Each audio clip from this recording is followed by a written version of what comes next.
శ్రీ కనకదుర్గమ్మ తల్లి ఆశీస్సులతో జ్యోతిష్యం చెప్పబడును. ప్రేమ, పెళ్లి, ఉద్యోగం, ఆరోగ్యం, వ్యాపారం, సంతానం, భార్యాభర్తల సమస్యలు, చెడు ప్రయోగాలు, ఇంకా ఎటువంటి సమస్యలకైనా 100% పరిష్కారం చేయబడును. నమ్మకంతో ఫోన్ చేయండి.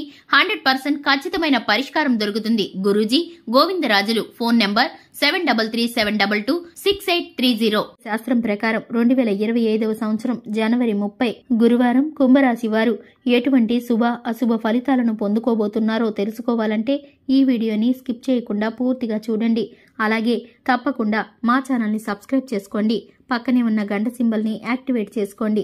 ఇక వివరాల్లోకి వెళ్ళిపోతే కనుక జనవరి 30 గురువారం రోజున కుంభరాశి వారు ఎప్పటిలాగానే చాలా జాగ్రత్తగా ఉండాలి. ఎందుకంటే ఈ రోజు చాలా కాలం మరింత కఠినంగా మారింది. దేవుడు మీకు అన్యాయం చేస్తాడు అన్న విధంగా కొన్ని చేదు సంఘటనలు చోటు చేసుకోబోతున్నాయి. మీరు ఒకటి అనుకుంటే జరిగేది మరొకటిగా మారిపోబోతుంది.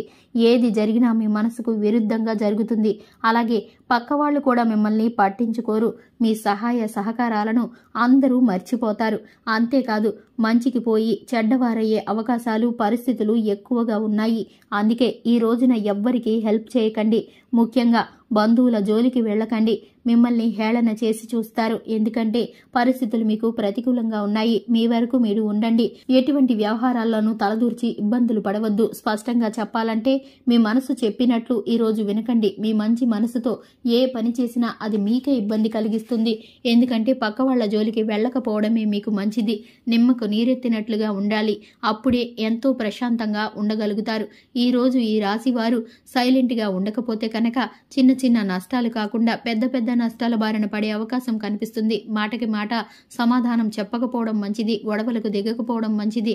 అంటే పక్క వాళ్ళ వ్యవహారాల్లో జోక్యం చేసుకోకుండా ఉండడం మంచిది. అలాగే మీకు మరీ చేయాలి అనిపిస్తే కనుక ఎవ్వరికీ హెల్ప్ చేయవద్దు. మరీ ముఖ్యంగా బంధువుల జోలికి అస్సలు వెళ్ళకండి. అవగాహన రాహిత్యం ఉంటుంది కాబట్టి కుటుంబ సభ్యులతోనూ బంధుమిత్రులతోనూ విభేదాలు ఏర్పడే అవకాశం అయితే కనిపిస్తుంది. ఏది ఏమైనా సరే కోపాన్ని తగ్గించుకోండి. కోపాన్ని నియంత్రణలో ఉంచుకొని శాంతంగా ఉండాలి. జాగ్రత్తగా ఉండాలి. ఇంట మరియు బయట వివాదాస్పదమైన వాతావరణం నెలకొని మీకు పదే పదే ఎదురవుతూ ఉంటుంది. కెరియర్ పరంగా ఒత్తిళ్లు ఎక్కువగా ఉంటాయి. టైం టు టైం భోజనం చేయడమే కష్టమవుతుంది. రాత్రి వేళ సరిగ్గా నిద్రపోలేకపోతారు.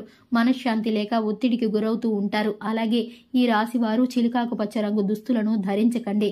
ఆదిత్య హృదయ స్తోత్రాన్ని పారాయణం చేయండి.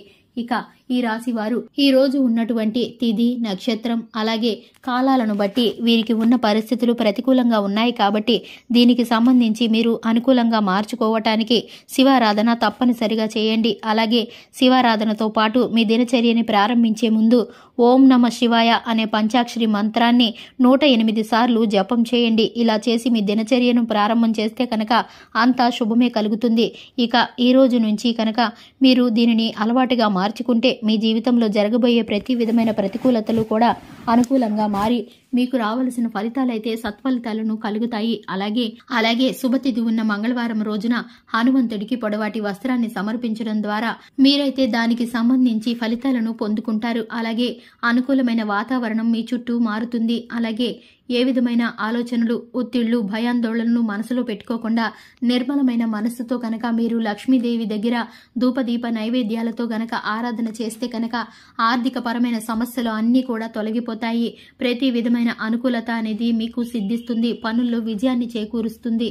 అలాగే ఆ దేవుడి అనుగ్రహం, ఆ శివయ్య అనుగ్రహం మీకు ఎల్లప్పుడూ ఉండటానికి శివనామ స్మరణ మీకు చక్కగా ఉపయోగపడుతుంది. దీనికి సంబంధించి దీనిని మీ జీవితంలో ఒక అలవాటుగా మలుచుకుంటే కనుక ప్రతి విధమైన ఆపదలో నుండి ఆ శివయ్య మీకు చక్కని పరిష్కారాన్ని అయితే చూపించడం జరుగుతుంది. దీనిని బట్టి మీ కోపాన్ని నియంత్రణలో ఉంచుకొని మీరైతే అలవాటు చేసుకుని శివనామ స్మరణ చేయటం మీకు చాలా చక్కటి ఫలితాలను అందిస్తుంది.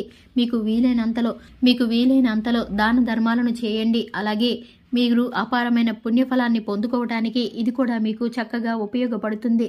చూశారు కదండి, ఇది ఇవాల్టి వీడియో నచ్చితే కనుక లైక్ చేయండి. మన ఛానల్ని సబ్స్క్రైబ్ చేసుకోండి. Thanks for the watching.